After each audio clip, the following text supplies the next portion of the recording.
Hello friends, inside 24 channel में आप सभी का स्वागत है। मैं एक बार फिर एक नए टॉपिक को लेकर के आए हैं। आपको बताना चाहेंगे, इंडिया एलएसी पर 7 नए और बटालियन तैनात करने जा रहा है। साथ ही बॉर्डर के पास के एरिया में बहुत कुछ इंफ्रास्ट्रक्चर डेवलपमेंट करने जा रहा है। इस वीडियो में सारे पॉइंट्स एक एक करके डिस्कशन करने वाले हैं हम। एग्ज़ाम के पॉइंट ऑफ व्यू से भी यह काफ़ी इम्पॉर्टेंट है और हम सब कुछ क्लियर इसमें करेंगे। सारे जितने भी इश्यूज हैं, वीडियो अंत तक ज़रूर देखें। इंडिया के यूनियन कैबिनेट ने 7 आईटीबीपी बटालियंस को तैनात करने की स्वीकृति दी है तथा वाइब्रेंट विलेज प्रोग्राम के तहत 4800 करोड़ रुपए का आवंटन किया है। अगर आप किसी भी एग्ज़ाम की तैयारी कर रहे हो, उसके पॉइंट ऑफ व्यू से देखें तो वाइब्रेंट विलेज प्रोग्राम काफ़ी ज़्यादा इम्पोर्टेंस रखता है। इस 7 नए बटालियन के साथ 47 नए बॉर्डर आउटपोस्ट, 12 स्टेजिंग कैंप, एक नए सेक्टर हेडक्वार्टर को भी मंजूरी दी गई है सरकार के द्वारा, जिसमें एक महत्वपूर्ण टनल का भी निर्माण शामिल है। अभी वर्तमान में 56 सर्विंग बटालियन अपने पास है। आईटीबीपी में 4 स्पेशल बटालियन हैं, 17 ट्रेनिंग सेंटर और 7 लॉजिस्टिक एस्टेब्लिशमेंट्स भी हैं। और 7 नए जो बटालियन कैबिनेट ने स्वीकृति दी है, अप्रूवल दिया है जिनका, उनके साथ इनकी कुल संख्या अब 63 बढ़ करके हो जाएगी। यूनियन कैबिनेट ने वाइब्रेंट विलेज प्रोग्राम के लिए 4800 करोड़ रुपए का प्रावधान किया है। यह वित्तीय वर्ष 2022-23 से 2025-26 तक आवंटित किया जाएगा। यह बजट पूर्ण रूप से केंद्र सरकार के द्वारा ही वहन किया जाएगा। वाइब्रेंट विलेज प्रोग्राम के कुछ महत्वपूर्ण तथ्य हैं, आइए हम उन तथ्य पर भी प्रकाश डालते हैं। इस प्रोग्राम के तहत गांवों का विकास ब्लॉक स्तर तक किया जाएगा। इस प्रोग्राम का उद्देश्य है कि भारत के नॉर्दर्न बॉर्डर के गांव में उसी से संबंधित लोग तथा अन्य संसाधनों के आधार पर इकोनॉमिक ड्राइवर की पहचान करना और उससे रिलेटेड जो भी रोजगार जनरेट हो सकते हैं, रोजगार जनरेट करना तथा पलायन को रोकना है। मेन उद्देश्य जो वहाँ के लोकल्स रह रहे हैं, जो वहाँ के रेसिडेंट्स हैं, उनके लिए कुछ ना कुछ रोजगार का सृजन करना है। यह हब एंड स्पोक मॉडल पर आधारित होगा। Vibrant village programme hub and spoke model को एक तरह से ऐसे समझ सकते हैं कि किसी भी साइकिल के जो व्हील्स होते हैं या साइकिल का जो चक्का होता है, उसमें स्पोक अलग अलग लगे रहते हैं और सेंटर पे एक हब होता है। तो आप इस तरह से इमेजिन कर सकते हैं कि स्पोक एक सेंटर पे स्कोप होगा और उससे जो अलग अलग डायरेक्शन में जो स्पोक जो अलग अलग डायरेक्शन में होते हैं और सेंटर में हब होता है। हब से जो अलग अलग डायरेक्शन में स्कोप निकलेंगे, तो सेम वही एक मॉडल यहाँ पे हब एंड स्पोक मॉडल बोला जाता है, जिसके तहत गाँव को एक हब के रूप में विकसित किया जाएगा, जिस पर स्पोक के रूप में, स्पोक की भांति, साइकिल के स्पोक के भांति विकास के अलग अलग कारकों को उससे कनेक्ट किया जा सके। उसे ही हम हब एंड स्पोक मॉडल कहते हैं। इस प्रोग्राम के तहत 19 डिस्ट्रिक्ट और 46 बॉर्डर ब्लॉक, 4 स्टेट और 1 यूनियन टेरिटरी को एक साथ कवर किया जा रहा है। जो 4 राज्य जो कवर किए जा रहे हैं उसमें हिमाचल प्रदेश, उत्तराखंड, अरुणाचल प्रदेश, सिक्किम और यूनियन टेरिटरी एक जो है वह लद्दाख है।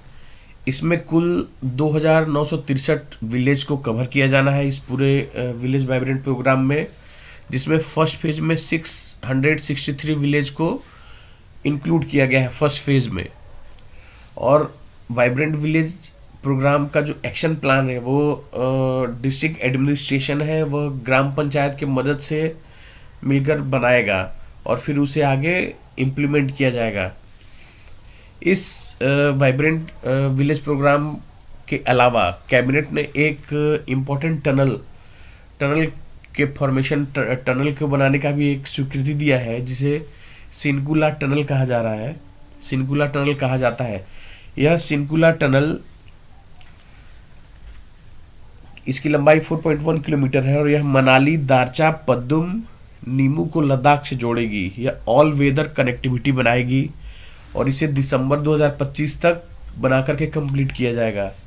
सिनकुला हिमाचल प्रदेश के लाहौल घाटी को लद्दाख के जांस्कर घाटी से जोड़ती है और यह एक तरह से लेह लद्दाख और मनाली का जो जोड़ने का एक जो रूट है, जो अभी वर्तमान में यूज किया जाता है, उसका एक अल्टरनेट रूट का एक निर्माण करेगी।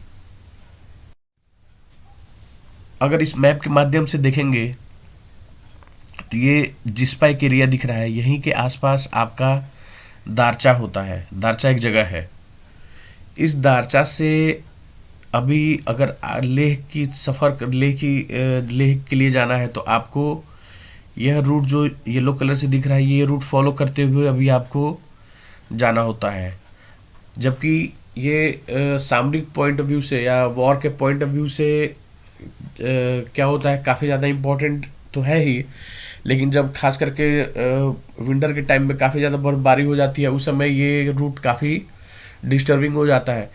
उसको ध्यान में रखते हुए यहाँ पे दारचा से सिंगुला के पास ही जो सिंगुला टनल है, यहीं पे सिंगुला टनल भी है। दारचा से इस सिंगुला को टनल को कनेक्ट किया जाएगा। इससे होते हुए पद्दुम जाएंगे, पद्दुम से होते हुए फिर हम लोग यहाँ पे लेह को कनेक्ट किया जाएगा। तो इस तरह से एक लेह जाने का जो रूट है, जो अभी कन्वेंशनल रूट है जिसको लेकर के अभी फॉलो किया जाता है, उसके लिए एक अल्टरनेट रूट पद्दम से होते हुए, सिंकुला से होते हुए, ये दारचा के होते हुए कनेक्ट किया जाएगा। तो यह एक स्ट्रेटेजिक पॉइंट से भी इंडिया के लिए काफ़ी बेनिफिशियल रहेगा और ऑल वेदर ये कनेक्टिविटी बनाएगा लेह से। लेह का रीजन लद्दाख का रीजन हो गया और जांस्कर वैली जो है, ये जांस्कर वैली बोलता है और ये जो वैली है ये आपका हिमाचल का लाहौल घाटी बोलता है। इन दोनों को जोड़ने का काम यही जो टनल है, ये टनल करने वाला है और ये ऑल वेदर कनेक्टिविटी बनाएगा। आइए सबसे पहले एक चीज़ और हम इसमें समझना चाहेंगे कि आईटीबीपी है क्या है, क्योंकि अगर इस टॉपिक को देखेंगे तो इस टॉपिक का हमारा मकसद भी वही है, बताना कि 7 नए बटालियन को आईटीबीपी में और इंक्लूड करने के लिए कैबिनेट ने मंजूरी दी है। तो ये आईटीबीपी क्या है उसके बारे में भी कुछ हम लोग समझ लेते हैं। आईटीबीपी एक बॉर्डर पेट्रोलिंग ऑर्गेनाइजेशन है इंडिया का, जो खास करके चाइना जो बॉर्डर है उसको कवर करती है और इसकी स्थापना 1962 में सीनो इंडियन वार के बाद हुआ था। सीनो इंडियन वार वही चाइना और इंडिया के वार को ही सीनो इंडियन वार भी यहाँ कहा जाता है।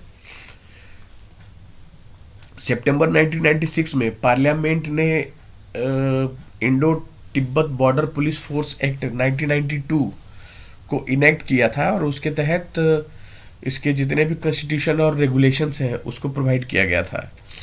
इसका जो आईटीबीपी है, इसका मोटो होता है शौर्य, दृढ़ता, कर्मनिष्ठा और इनका जो बेसिक ड्यूटी होता है वह जो चाइना का जो बॉर्डर है 34,888 किलोमीटर का, उस बॉर्डर को ये प्रोटेक्ट करते हैं। उसके साथ अलावा और भी बहुत सारे वर्क रहते हैं जो इनको असाइन किया हुआ रहता है। तो जैसे अफगानिस्तान में भी इनकी पोस्टिंग कुछ रहती है, कुछ यूनाइटेड नेशंस के पीस वर्क में इनको भेजा जाता है, अलग अलग वर्क डेजिग्नेट किया जाता है, उसके अकॉर्डिंग इन्हें काम करना होता है। बट इनका मेन जो फोकस है वह 1962 के वॉर के बाद, इंडिया चाइना के वॉर के बाद इनका इस्टेब्लिशमेंट किया गया और इनका मेन जो काम रहता है वो जो बॉर्डर एरिया है उसको ही प्रोटेक्ट करना होता है। देखिए ये इंडिया का ये इंटरनेशनल लाइन है जो इंडिया और चाइना को ये बीच में नेपाल आ जाता है। यहाँ से मेनली आपका ये लद्दाख का एरिया हो गया, ये हिमाचल का हो गया और उसके बाद आप आगे आएंगे तो सिक्किम और साथ में ये अरुणाचल, इन एरिए पे हमारी ये आईटीबीपी की तैनाती होती है। अब हालांकि ये कुछ इसका पार्ट लद्दाख का पार्ट है जिसे अक्साई चीन के नाम से जानते हैं, जिसे चाइना ने 1962 वॉर के बाद कब्जा कर लिया था। ये देखिए इस मैप के माध्यम से, ये एरिया अक्साई चीन बोलता है, जिसे चाइना ने ऑक्युपाई कर लिया है, और एक्चुअली इंडिया का ये एरिया है। 1962 वॉर के बाद चाइना ने इसे अपने कब्जे में ले लिया है।